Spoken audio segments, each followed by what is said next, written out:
briefing ni Presidential Spokesperson Ernesto Abella. Good morning, sir. Good morning, Rocky. Good morning. This is a significant week and a significant day. We're going to have a series of short interviews, hindi naman po interview, but short briefings coming from significant people in business and government outside of yung actual employee. No? Now, this morning we have two very special people who are going to be sharing their experiences of the first 100 days of the Duterte administration. Ang una pong tatawagin po natin in a while is Mr. George Barcelon. He is the current president of the Philippine Chamber of Commerce and Industry, the largest business organization in the country. He represents the private sector in the Industry Development Council and National Competitive Council. He is the president of so many companies, integrated computer systems. The company is known as a one-stop shop for IT requirements. He is also the president of Paramount Vinyl Products, a footwear manufacturing company, and a producer of rubber expanded sheets and so forth. He is also very much into realty. He's the president of Realty Corporations, and he is also trustee and treasurer of the Philippine Exporter Confederation. Director po siya ng Cardinal Santos Hospital Foundation, member of the Rotary Club of Makati, and president of Golden Lions Club. My own experience of the two gentlemen go back to the Sulong Pilipinas just before the inauguration. And I found them it was a sea of business people. Very significant business people all from all over the Philippines. But one thing that struck me was the napakababa ng loob nila and so upbeat on the Philippines. And so without further ado, I'd like to call on Mr. George Barcelon muna to be able to speak on his impressions of the first 100 days as a businessman. Please, sir. Magandang umaga po sa inyong lahat. I'm George Barcelon, President of PCCI. As mentioned by Spokesman Ernie, yung last June, the PCCI was the strategic partner for the Sulong Pilipinas. I don't know whether some of you have been there, no? But ang resulta ng business consultation was the 10-point socio-economic agenda of this administration headed by President Duterte. And of course, foremost naman alam natin, ang pangako ni President was the very important issue on drug and crimes. And on that aspect, we're very happy that he delivered. Although, ang request ni President is to have it extended by another 6 months. And I think that's reasonable because of the gravity of this issue. Many people did not realize how rampant this drug issue is. And of course, we know very well, with drugs, normally it leads to crime. Okay? And there's a direct correlation between that. Not only in the Philippines, but also abroad. I went to check some statistics, even in the United States. The drug-related death is annually about 30,000 to 35,000. Dami. Okay. Many of them, sad to say, were able to buy drugs also from over the counter and the like. No. But what I'm saying is that it's a serious problem for any society, whether developed countries or countries like us.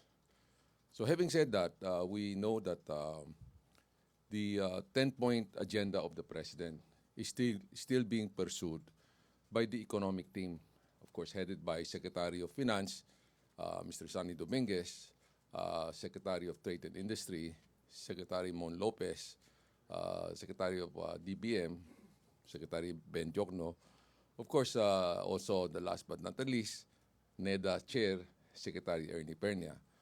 We have been in contact with the secretaries over this period. And then through consultation, we also hear from them what are their plans. And I think their plans are all very positive. Comes middle of October, we have our Philippine Business Conference, which is held every year. This is the National Business Conference of PCCI. And we have invited the various cabinet secretaries to present their plans going forward. Alam mo, 3 months is, although we, politically speaking, we put emphasis on the first 100 days. But to be realistic about it, 100 days is really a very short time. Okay? People talk about na they haven't seen any impact to this government. I said, you know, at least we have some insights because we consult and we hear what they have, their plans. But I would tell my friends in the business community that we have to be patient. We have been patient before in previous administration. I think that we owe it to this government. Now they're only in for 3 months. And we would like to give them more time to work out things. Okay? There are issues, of course, in the infrastructure that we have been concerned about. The President has mentioned about the need for a special emergency power. And we have been positive to that. What we're waiting is the details on the deliverables for whatever, 2 years if they want it. But we think that that's a very important issue. Other than that, we have seen, okay, although it's not across the whole nation, but we've seen the reduction on bureaucracy in some of the government agencies. And even the local governments have took the advice of the President to simplify procedures to help the small businesses. Alam niyo naman, ang PCCI, ang constituents namin, mostly the SMEs. And we're spread around the whole nations. Ang local chamber namin is about 120. And as a president, I go to all the regional conferences to hear them out and to see what they need. And they're very frank with us on their assessment, on their concern. Power is one, telecommunication is one, infrastructure, roads, airport, seaport, especially for the rural areas, mga magsasaka, they talk about the lack of farm-to-market roads. They talk about the lack of irrigations. They talk about the post-harvest facilities. Okay? So these are all things that we have gathered from our constituents, and we've shared this with the various government agencies. Okay? So we're beginning to see some improvements along this line. But like I said earlier, we are very positive about what we're seeing. What I can say is that people are concerned with some of the statements that they hear from the President. But what's more important is for a President who loves the country and his people, we firmly believe that he will do the right thing. Okay? We just have to give them time. Okay?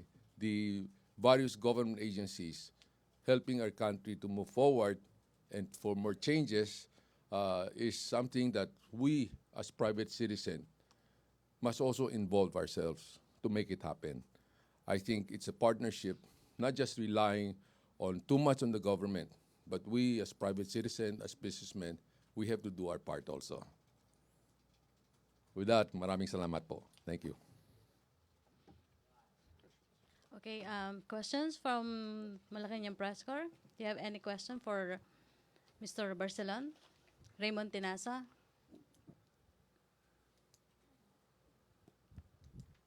Sir, good noon. Morning. Morning. Sir, I understand there are also other sectors from the investment sector who are, worrisome with the previous statement pronouncement of the president with regards to his new foreign policy.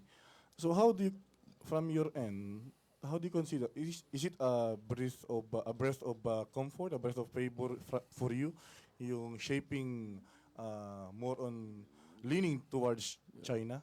No, I think the way I read it is that the president is opening more options to us. I've been asked before, sir, with this pronouncement, parang we're gravitating towards China. For most businessmen, we look at opportunities, uh, in a very practical manner. Okay? As I said, we are neither pro-US, pro-Europe, pro-China, but we are pro-Filipinos. Okay? And with all of these different countries who are interested in investing in the Philippines, no, we welcome them. Okay? And PCCI, is a gateway. Every year we receive so many missions from different countries. We have one just that is coming in from Poland. Okay? And we have another one, I think, from Hungary. Yeah, and they're coming. So we do get to talk to them, and like any businessman who's coming in, they of course would voice about the security issue, which we now tell them that Philippines, with the government on top of this situation on crime, has given the assurance that security is there. The confidence and the continuity of the government, that government has shown that we will operate and we will sort of honor all contracts that will be signed. Okay? So that's a healthy sign. Sir, last point. How did your group receive yung end of contract or the end of the campaign of the president to end this endo or contractualization scheme? Alam mo yung issue na yan, actually I was thinking that you're going to ask him, Ambassador Donald D., because he's the president of the Employers Confederation of the Philippines. But since you asked, it's a concern that because yung pinalabas ngayon, some areas are not clear. So we have been talking to the Secretary Bello and also to with DTI, trying to work out something that is clear, okay, to businessmen and to the government. Definitely, from our position, both PCCI and ECOP and PhilExport and the other affiliated business organization, we know illegal talagang endo. Okay, this 555 is illegal, and then we do not tolerate it. We had a meeting 2 weeks ago wherein we invited the other business organizations, and our agreement is that once the pronouncement is made clearer, we would come out with a manifesto, okay, telling our members, okay, that they should not deal with shady agency, okay, wherein they are providing cheap, but they are continuing this practice of endo. So this is something we've made very clear, that the endo must stop, and this is what the president wants. On the other side, on the legal service provider, we know naman in business, may mga iba, seasonality, di ba? May mga iba, time-bound. And there's also project, special cases on project, no? So these are things that the government must give a wide leverage for businesses to avail of such services from service provider. Okay, they're time bound. Okay, and with such what you call an agreement, the security of tenure is given. Let's say if there's a project that requires 3 years, and we signed up, the tenure is secured for the employee. Thank you, sir. Thank you. Any more question? JP Bencito and the guest from... Yes, okay. JP first. JP? Hi, sir. Good morning. Sir, I just wanted to clarify lang. Are we supporting the position of the government for a win-win solution to end endo, sir? Yung sinasabi na companies will hire contractual employees, but these contractual employees are employed in a subcontracting agency, sir, that which provides 13th month pay and other benefits as a regular employee. Do you agree with this kind of Yes, scheme, yes, sir? we fully agree with that, because you know, the way that's set up, the workers, as you said, will be regularized, and they will enjoy all the benefits mandated by law. Okay, they will get the benefits, and they will be registered SSS. So that's one thing from the employer side. If we were to get some employees or workers from the service provider, we have to make certain na naka-registered sila sa SSS, and they will also enjoy all the full benefits. Okay, 13 months, holiday pay, and all of this must be granted. So we're for that solution. Of course, talaga ang bottom line is we want to create more jobs. Okay, we don't want this to be a stumbling block. Na ang mandate ni President Duterte is that inclusion, growth. Ibig sabihin, you have to create a bigger pie. Okay? Alam natin na maraming kapwang Pilipino, especially in the regional areas, they're out of a job. Okay? And having this flexibility allow business establishment to be more positive on hiring. Instead of yung silang may constraint na to hire, they would be saddled with a lot of workers that later on they cannot be able to retain them. Sir, can we just get an update? Kasi just yesterday, if I'm not mistaken, the group of the management and the Labor Department together with the group of employees met at the Labor Department yesterday. Sorry po. Can we just get an update? Ano po yung nangyari? Were there some stumbling blocks from the part of the workers, sir?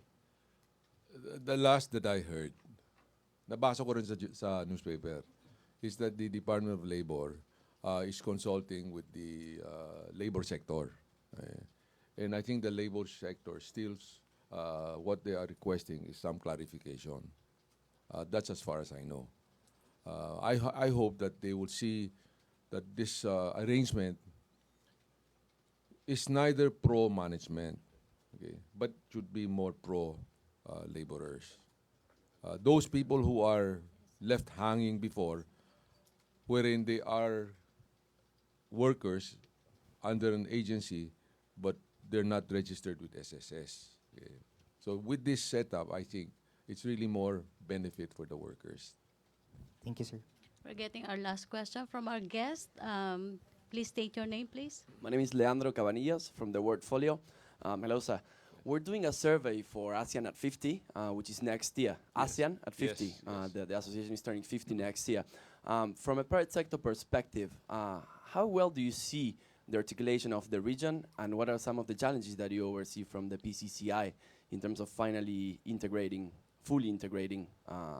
businessmen within ASEAN? Well, just to share with you, as you mentioned, next year is the 50th year for the ASEAN. Okay? And I'm glad to announce that there will be a formal official turnover during our Philippine Business Conference. The representative of the various countries, the ASEAN countries comprises the 10 countries, the chairman and some of the key officers will be here for the official turnover. This year, the host was Lao, Vientiane Lao. Next year, it will be turned over to the Philippines. So it's a bit of information, good news information. So there will be lots of activities.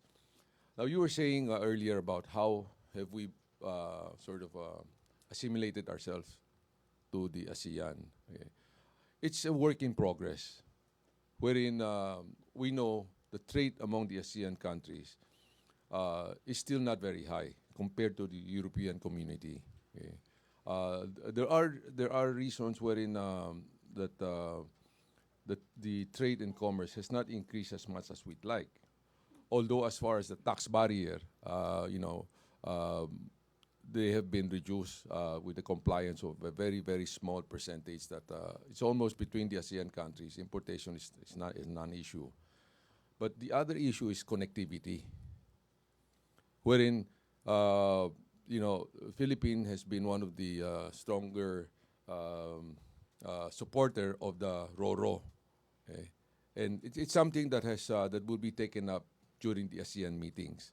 As a matter of fact, the president, when he visited Indonesia, this was one of the topic that was discussed, and this was also one of the topic that during our attendance of the Bientien, I was able to talk to the Indonesian president, President Widodo. I mentioned to him, I said, Mr. President, we need your support on this. And this is something that among the ASEANs, everybody look forward to, the cooperation among the ASEAN countries, and also the connectivity. We now see, of course, China is pushing for the Silk Road, one belt, one road. And in our discussion in Vientiane, and also recently we had a meeting with the ABAC, ASEAN BAC chairman, which is Mr. Joey Concepcion, and the other member of the ABAC is Ms. Tessie Coson, and myself. So we're very positive. We think that the connectivity is something that we should bring up to get more trade and commerce among the nations. Thank you. Thank you, Presidential Spokesperson Abella. Thank you, Mr. Barcelon. Okay, thank you. All right, I know that you have a number of questions, but we need to get on. And I'd just like to introduce the next one who will share about his impressions about the first 100 days of the president. Mr. D is an engineering graduate from De La Salle. He is the chairman emeritus of the Employers Confederation of the Philippines, ECOP, and was once a special envoy of the president of the Philippines for trade negotiations during the term of former Gloria Macapagal-Arroyo. D is also the former president of the Philippine Chamber of Commerce and Industry in 2005. He also serves as chairman of various corporations, including Zest Airways and Central Peak Leisure and Development. Mr. D. Thank you, Mr. Secretary. Good morning po sa inyong lahat. I guess for some of you, I'm an old hand in this. So I will expect some questions, but let me just say this, that to assess 100 days, I have seen presidents come and go. But the 100 days that we are experiencing today, has borne more fruits, more concrete proof of this is, for example, you have begun to see the positioning or the realization of the station, the central station out in EDSA for the three MRTs and LRTs. And this has been a problem that we have been faced with for the past 4 years, even for the past 7 years, actually.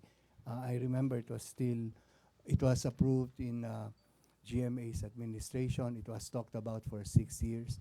And precisely not to criticize the past administration, why this new administration is here is because the past 6 years was, a time of talking and very little in implementation. So, but here in less than a year or in less than 100 days, we have seen this implemented. We have seen the approval of the connector road that is given to MPIC. We have seen the realization that the tax bill will be forthcoming. In fact, we have already generally agreed. Again, the kind of consultation we're seeing has never been seen or done before. So people always say, the president is saying this, the president is saying that, and always the sad part about our society, and really this is more our society, because we always shoot ourselves on the feet. We always criticize ourselves. You go to Singapore, no matter what happens or what government says, they will never say that, kasi presidente namin ganito or prime minister namin ganon. The question about, for example, the labor situation or this endo. You always ask, what have we done? Is there going to be agreement? I'm telling you, all we're waiting for is government to just say which direction we're going. To expect that labor and management will agree. My friends, I've been in this business for 50 years. I have I've sat in tripartite boards for 30 years. We never agree. It's just we enjoy ourselves because we always have friendly debates with our stakeholders. At the end of the day, the government decide, we will toe the line. This I can tell you. As far as the endo is concerned, this is going to be outlawed. We have already gone further than government. As president of ECOP, I've put together MAP, the contracting organizations, and we have agreed that we ourselves will police our ranks. Anybody who is practicing endo will be removed from our membership list. This we promise the president. I think you should be grateful. The president has only one thing in his mind. Sabi niya, you do what is it you want. Pero ito, you just guarantee me and show me na ang mga manggagawa mabibigyan ng tamang sweldo at mabibigyan lahat ng tamang benepisyo to include retirement. Yun, alam mo yung retirement, hindi nyo nakikita. Dati, sino ba nakakuha ng retirement? May out of close to 38 million workers, only 7.7 million are in the formal sector. Of those in the formal sector, how many do you think get retirement? I mean, real retirement. Most companies do not fund retirement. So that's why at the end of the time, when it's paying time, they find ways and means to cut off the worker. This time, because of the president's insistence, you're going to see retirement funded. So that this is, and I wish that sana makita ninyo ito. I tell you, all of these noises na sinasabi ng mga dayuhan dyan, salita lang yan. Di naman nila naintindihan na nangyari dito. I mean, I'm telling you very frank, di nila naintindihan. Ang masakit lang sa akin, yung mga kasama kong dayuhan na negosyante na nandito, sinasabi lang, haalis kami. Sino nga alis? At ano ba? At sino ba sa kanila na hindi kumikita? Wala po eh. Kaya lang, they sing the song. I don't know why. I guess they want to support their governments, their nationalism. I wish we had, as Filipinos, more nationalism. Yun lang masasabi ko. And if you ask me, when and all this time, during FBR's years, during GMA's years, we would go and we would promote the Philippines. And yung ang importante lang naman sa mga nag-iimpok dito sa bansa natin, makita na yung policy mo is sustainable and doesn't change, and that if you want to change, you change it prospectively. This, President Duterte and his economic team has made a commitment. Yun, nakikita nila yon. They have seen a doer. As I said, projects are being implemented. They have seen a budget that is really pro-social, and therefore they can understand that the people will be taken care of. Kasi peace and order is a very big issue. Don't think na peace and order is not an issue. It's a very, very big issue. There are companies who will not come in. Thirdly, you have to also understand that yung mga ibang bansa dyan, ginagamit nila itong sinasabi ng human rights and all that as a way of their own CSR, so to speak. Propaganda lang yan eh. Sa totoo, you can go to the biggest city in the world, New York, and find a lot of sweatshops. And what are they doing about it? So here, we have a problem. We know that. And maybe the president is too transparent. But at least, why are we so supportive? Because what you see is what you get. And this is not, and kung magsalita man siya, maiksi, what we appreciate most is that on the ground, he is doing things. And this is important for us. This is why he was elected. He is very clear about that. And this is why we continue to support. So, yung sinasabi ng human rights, all of that, unless they can show me that somebody got a gun and started shooting for the heck of it just to get rid of people, it's not the case. Maybe the president exaggerated by saying, I don't mind if you have all these 3 million shot. But what he's saying is, this is the eye of our problem. You take this cancer out. What he's after is beyond drugs. What he's after is the changing of our mindset. And ito napakahirap na goal na binigay ni Presidente sa sarili niya. Because of his vision that at the end of his 6 years, he's going to leave this country that is free, that has its citizen living with dignity, with jobs, that's happy, and that goal cannot be achieved if you have all of these drug menace, all of this petty crime, and of people who do not, or ourselves who do not love and respect our country. So if he gets angry, it is only because of his intensity of his desire to see his objective done and done soonest. Yun lang masasabi ko. Okay, thank you, Mr. D. Question will come from Joseph Morong, then to be followed by Ina Andolong of CNN Philippines. Sir, good morning. You mentioned some companies being nationalistic. Clarification, sir, are they leaving the Philippines, and is it because of the pronouncements of the president? No, in fact, that's what I'm saying. It's a contrary. They use that as an excuse and say that we will leave. And yet none of them are leaving. As long as they're making money, they will leave. Okay. I mean, they did not come here because of any other reason except to make money. Of course, in the process, they help our people, and we're grateful. Okay, But if they don't make money, they're not going to stay here. Thanks, sir. Ina Andolong. Good afternoon, sir. Sir, can you clarify to us? I mean, can you be more specific on what clarifications you want regarding the government's endo policy, as mentioned by Mr. Barcelon earlier? You know, as I said, we fully support the eradication of endo. What I've said publicly, which some of the functionaries in the Department of Labor are not happy about, is I'm saying we told the Department of Labor, we must be very clear on how we'll do the transition. And to me, it's so simple. Just say that we will implement the labor code. And Article 108, 106 to 109 is very clear. It defines various kind of employment. Yun lang ang sabihin nila na we will implement the labor code and we will implement it strictly, not with one eye closed. Kasi you know, there were talks in the Department of Labor. Okay, we will allow 20% casuals. I said, you don't open that door. In fact, I'm even stricter than the Labor Department. You don't open that door. Oras sinabi mo may 20% na casual dyan. Gagamitin na naman loophole yan eh. You just follow the labor code. The labor code has 4 types of employment. Now, any company, you choose the 4 type. Most of these will do outsourcing because that's the way for them to better manage their business.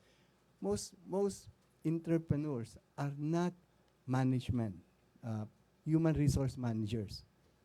Nahirapan sila, so they outsource it, and therefore they get the technology and the expertise. So that's the whole reason for it. Raymond, sorry. Sir, you talked about policing your own ranks. How would you assess the compliance for now of your members when it comes to following the no endo policy? Right now, they're just confused nga because we have not clearly defined the way to go. Secretary Lopez of DTI has come out with the proposal. Yesterday, there was a meeting with Labor. Obviously, Labor, without even looking at it, will say no. Kasi yung Labor kasi is coming from, not to criticize, but they're coming from a different direction. They're talking of 125 as a philosophical thing. They're really talking about living wages. And then when they talk about security of tenure, their definition is different. Sa kanila, security of tenure is lifetime work. That's not it. Security of tenure simply means that you do not remove any employees without just cause and without following a process. You know, so they will not agree. I mean, but it's for the Department of Labor to say we will go back to again the labor code. We will implement it. We will define security of tenure as is enshrined in the law, and everybody will follow. So that's all we're waiting for. Sabihin lang yun. Tomorrow we start moving.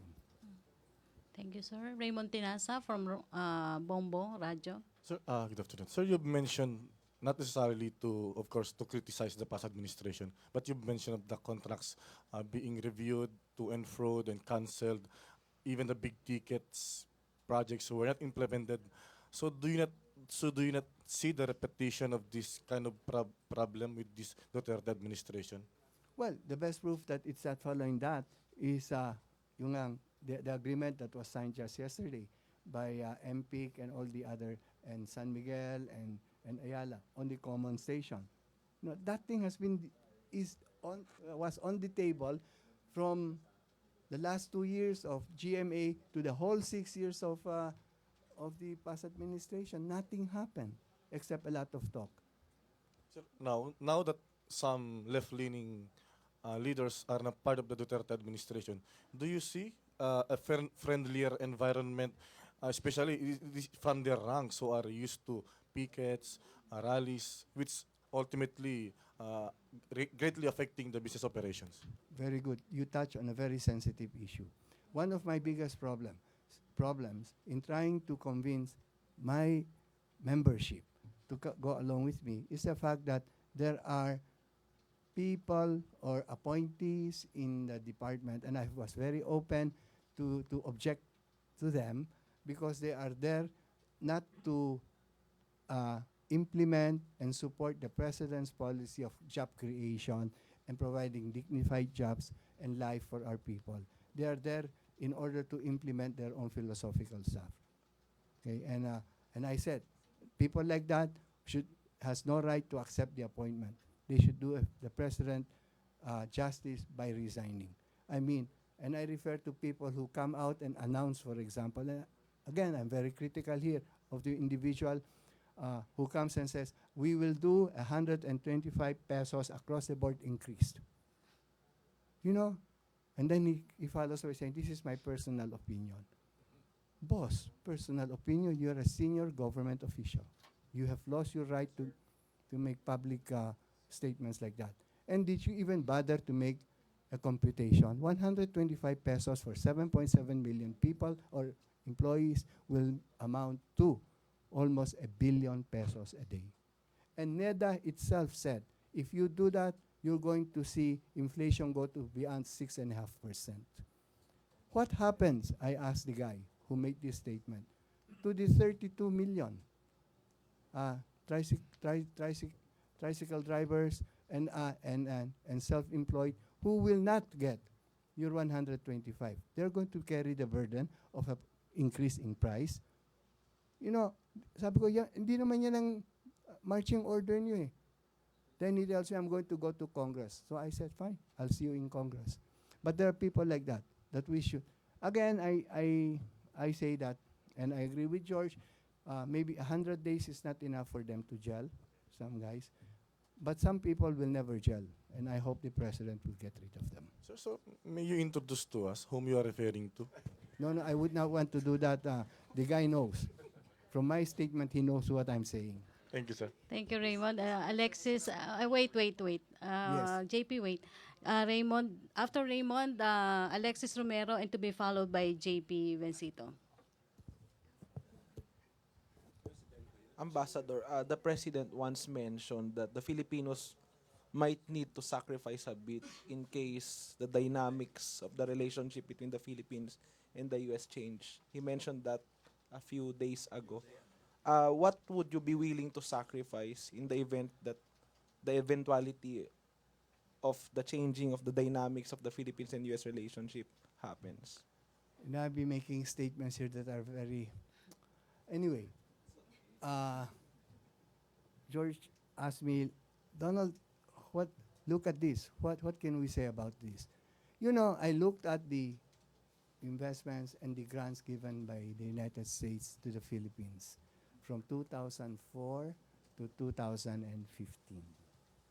Now, why did I do that? Because you have here 3 administrations, 2 of which were close to the Americans, and 1 was very close. So you would expect that you know, during the time that the very close administration was in place, that there would be a big spike, right? Well, it's not.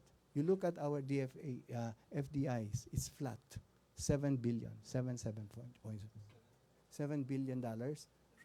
You look at it, it's flat, almost flat, 7 to 7.7. What does that mean? You know, look at the kind of money that came in when we were close to a country. And you will find that the money came in for military hardware and these kind of things, you know. And I think it did not go into direct foreign investments, is what I'm saying. So do not fool yourselves by thinking that just because you're closer and you follow them that they will come in. They're going to come in if your economy is friendly to investors, if your economy is competitive. It's not how you talk, it's how you look. You know, and I maintain that we now have the macroeconomic picture that is very clear. What we need to do now is to show them that we're really doing something in the 4 things that the president has said he will do. Infrastructure, logistics, energy, those are the first 3, right? And peace and order. Just do those. And the low-hanging fruits is really the traffic, the drugs.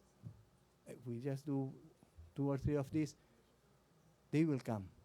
You know, they're not going to have time to criticize because they'll be too busy putting up the factories and making money. So you don't see the scenario of Filipinos having to sacrifice in case hindi nga naging maganda yung magiging daloy ng relationship with the US? Hindi pa ba sakripisyo yung iniinsulto tayo?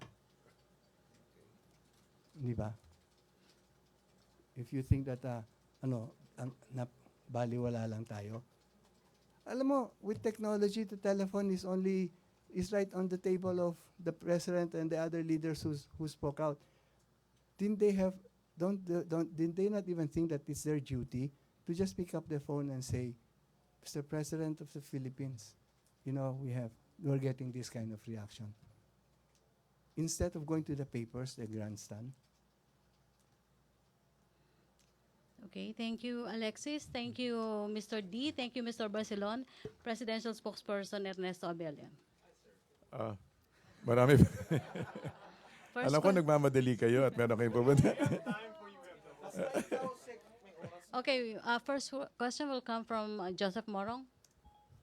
Sir, what do you think of the statements of even the allies of the president? Since we're talking about the president talking, what do you think of those who say that medyo president might better if medyo circumspect siya in his speech? He knows how to handle these things, and so I'd like to leave it to him. He's a person after his own heart, and he knows how to handle situations. So far, he seems to have adjusted pretty well. Hindi ba? Okay, so ganun po. He's coming out of it. I think he's coming out of it. Sir, hindi ba natin siya makikita na, I mean, from his inside circle na babawasan yung mga press conferences and talking opportunities to media? Do you see a need for that? Sa alin? To less interaction with the media?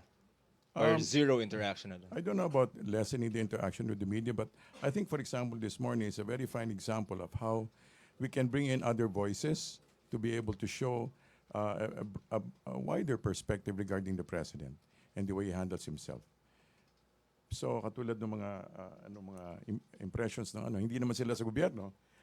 Naman sila, they're independent business people, Yeah. and yet they came of their own accord, and they're able to bring in a certain objectivity to the whole matter. So, ang siguro here is, as we're finding our way regarding all the noise, supposed to be, we'd like to, one of the ways that we're doing is we bring in other voices that can give a better and a clearer perspective. So, ibig sabihin, sir, yung mga advice na, reduce muna talking, wala yun, hindi yun susundin. Hindi naman po sa hindi susundin. We all adjust, no? We all adjust accordingly. We all adjust accordingly. Pero wala naman tayong minamanage na kwento rito.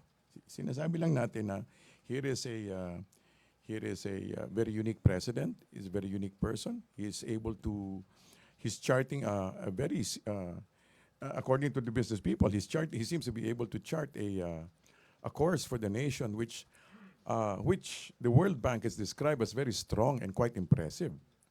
In spite of all the noise. So wala tayong pinapalagpas. Sinasabi ko lang is, the way he's handling it seems to be pretty much par for the, not par for the course, but he seems to be able to chart a steady course towards progress. Sir, as is the Presidente. I Ang mean, alin take him po? for what he is. As is. As he is, for example, he handled himself with you. Sige, okay. Mr. Barcelon. It's just an observation, but I think it's very important. Lately we've seen that, because you're asking how the president would take comments, suggestions. The two-letter H that comes to mind. He's humble and he's honest. We've seen on the TV that he apologized. Rarely, if you see somebody on top, at high level, that they realize that and they're honest enough to say, I'm wrong. Okay? So with that, I think it's a good sign that he listens. Okay? And the most important thing is with the president, his heart is in the right place. So for somebody whose heart in the right place and who listens, I think the chance for us na umangat tayo is very high. Thank you. Thank you, Mr. Barcelon. Raymond Tenasa. Sir, just a reaction to the statement of the Pentagon now, speaking of the recent words of the President against U.S. and President Obama, wherein they mentioned that the President is like Mr. Trump and he craves attention, and the more he gets, the more outrageous he becomes. So, according to the Pentagon spokesman, it's wisest to just ignore the President. Your reaction to the My reaction to that is their opinion. Okay, thank you. Marisol Halili, then to be followed by Alexis Romero. Last two questions. Last two Yes, questions, last two please. questions. Sir, because of the statement of the president about several issues like the European Union and his statement about the Holocaust, it seems that the Brussels princess may not push through with her visit to the Philippines next year. What can you say about it, sir? Well, she has her own standards by which she has to act. And although we have not really gotten any formal communication regarding those matters, so this is, in a sense, just a question, a matter of speculation. Although we respect her values, we respect her position. How will it I'm affect, sorry. sir, our relationship or the relationship of the Philippines, particularly to Brussels or to the European Union per se? Well, in a sense, and I think the business people here will bear me out. The businessmen will come when there is a stable condition, and when there is a competitive environment, if it is to their advantage. In other words, we're dealing, we had to deal with the European Union as two separate situations. One is the European Parliament and also the European business people. And as far as we can see, just as long as we're able to provide a decent, competitive, stable environment, I believe that they will come. Sir, may I also have your reaction about the statement of Senator Gordon yesterday saying that yung tourism slogan now of the Philippines should be Wow PI or Welcome to the PI? Okay. I think he was being funny. Thank you. Alexis Romero. last question, please. Last question na daw tayo. I'm Last sorry. Alexis. Last two. Quick clarification lang yung una. So the president will not change his style. Come again? The president will not change his style despite suggestions from allies. You know, John Kenneth Galbraith says, when the situations change, he will change his mind and he will change his attitude. Okay, second Thank you very much. second question. Say- Hindi yung sa EDCA. Alright, okay. Kaklarify ko lang, sabi ni DFA Secretary Yasay, there's no need Come again. to, si Secretary Yasay, there's no need to review daw EDCA. Hindi ba yun parang kontra sa sinabi ni Presidente last Sunday? That's policy statement. It's beyond my paycheck. Okay, thank you. Use the microphone, Joseph Morong. Sir, to medyo, what are the steps that the administration is taking as far as combating corruption is concerned? And then comment that binabaan yung budget, I think, ng Sandigan Bayan.